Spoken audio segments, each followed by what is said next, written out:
Artora vous propose 3 minutes d'art. Je m'appelle Dorian Moreau et aujourd'hui nous allons évoquer ensemble l'un des monuments les plus importants de l'histoire de France, la basilique et nécropole royale de Saint-Denis.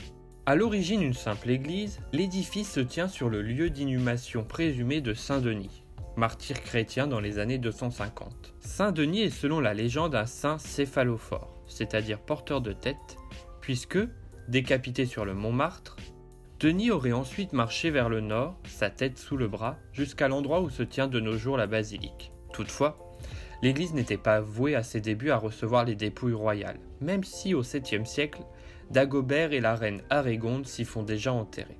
Il faut en réalité attendre Charlemagne et la dynastie carolingienne pour que l'abbatiale croît en importance. L'empereur y fait ensevelir ses parents, Pépin le Bref et Berthe au Grand-Pied. On doit l'aspect actuel de l'église en partie à Suger, abbé entre 1122 et 1151, et conseiller des rois Louis VI et Louis VII. Il ordonne notamment la construction de la façade actuelle, exemple de ce que l'histoire de l'art appelle les façades harmoniques, présentes dans de nombreux autres édifices. Ces façades se caractérisent par 3 ensembles verticaux nommés travées. Les travées latérales soutiennent chacune une tour, une ayant disparu à Saint-Denis, tandis que la travée centrale, plus large, accueille généralement une rose. Suger va également changer le chevet de l'abbatiale, en perçant largement les murs pour y installer des vitraux.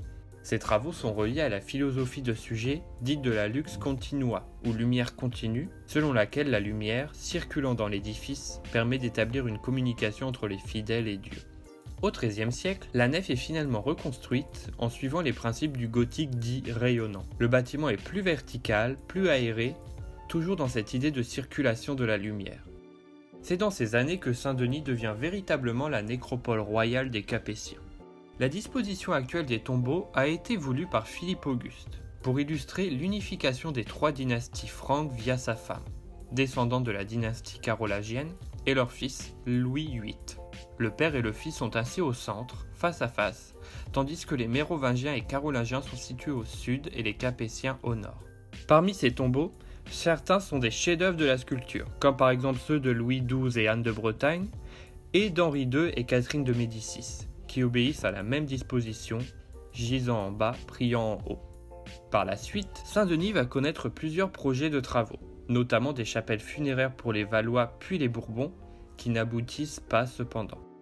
La basilique devient cathédrale en 1966 avec la création du diocèse de Seine-Saint-Denis.